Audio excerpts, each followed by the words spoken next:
Hello everyone. In today's lesson, we're going to be limping with the Bizkit and learning how to play their song Full Nelson on a regular old 6-string guitar. Let's get right into it.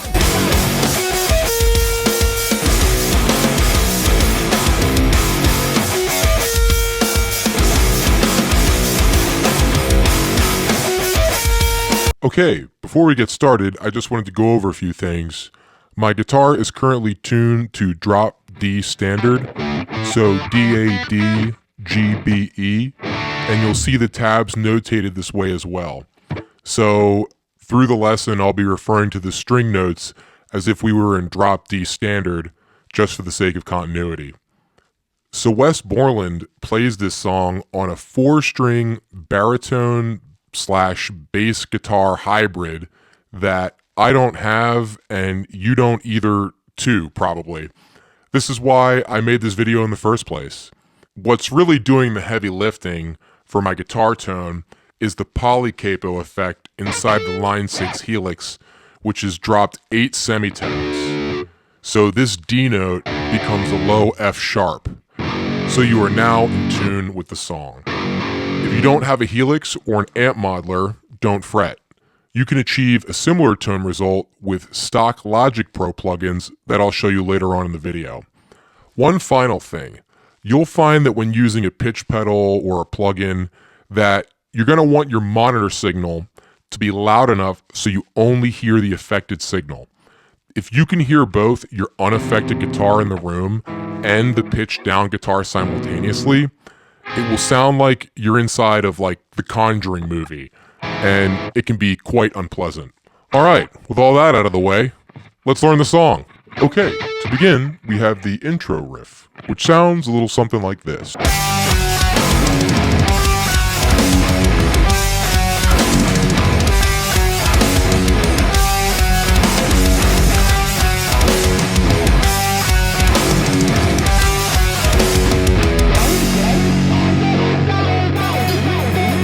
So what I'm doing is playing a mute note chord, starting with my first finger on the 13th fret of the D string and my pinky finger on the 16th fret of the B string. I hit this chord once, then move it down a half step to the 12th and 15th frets of the D and B strings respectively. I hit that chord twice, so it's kind of like that. The next bit is an open D note followed by the octave on the 12th fret, then the open D note again. So it all sounds like this. The second half of the riff is a slight variation of the first part. This time you hit the first chord on the 13th fret twice and the 12th fret once.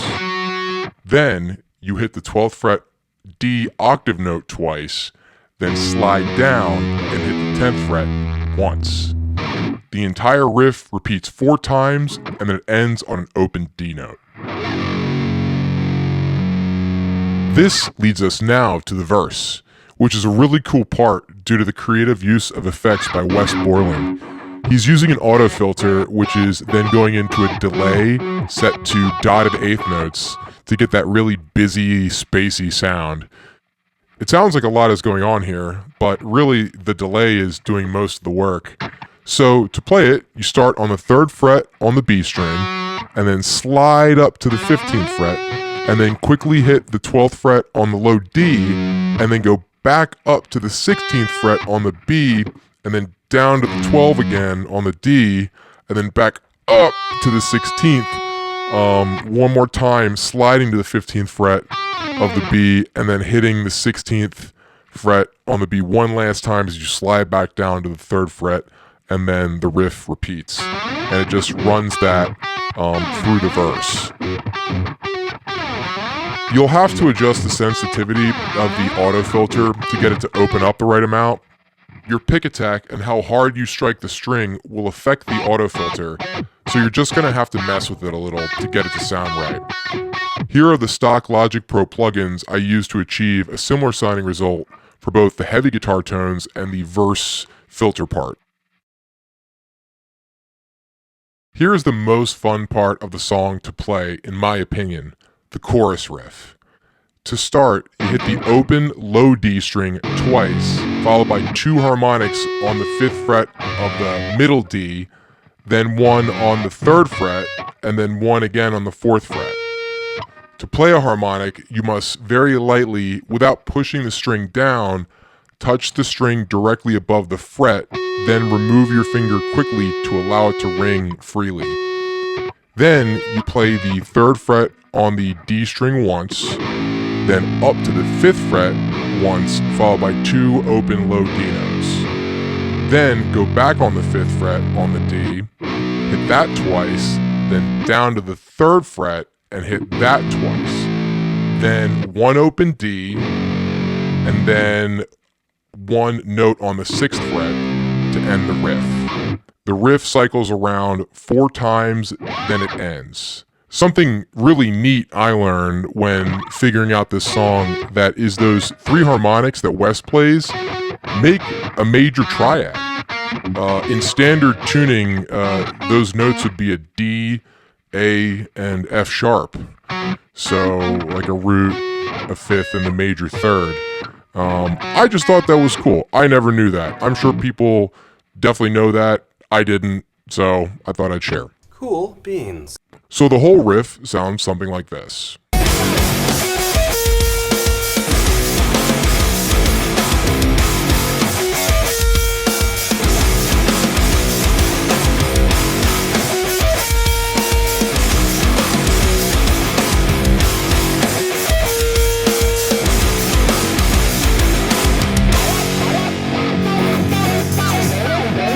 So here we are at the final and probably trickiest part of the song, the bridge. So what Wes is doing here is he's hitting the low D followed by the middle D, and then he's hammering on from the 13th fret of the B to the 15th fret of the B. So after doing that little bit 3 times, then it goes into the full bridge part, which is something like this.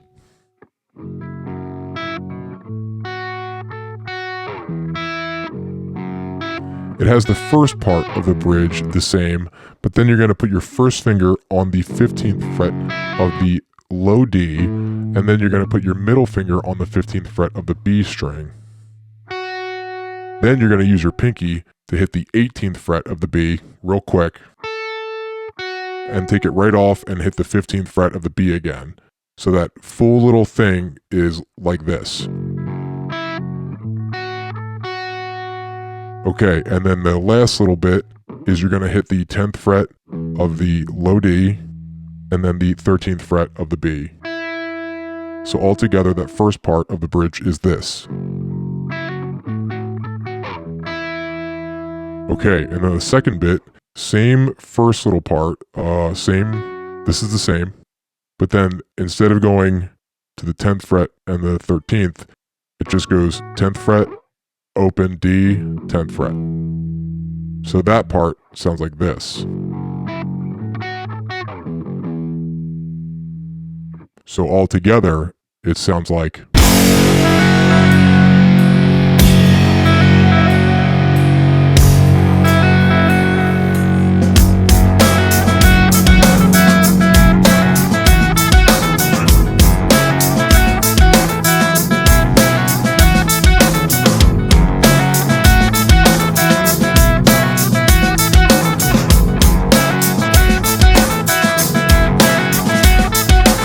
And then eventually it gets into this last part, this heavy riff before the last chorus.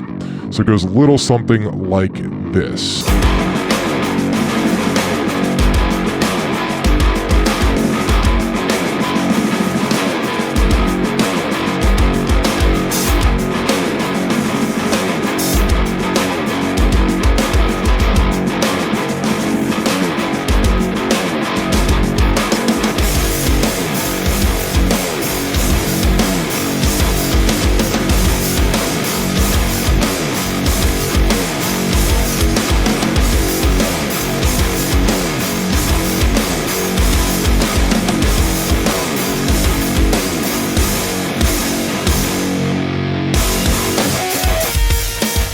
Okay, so you get the idea.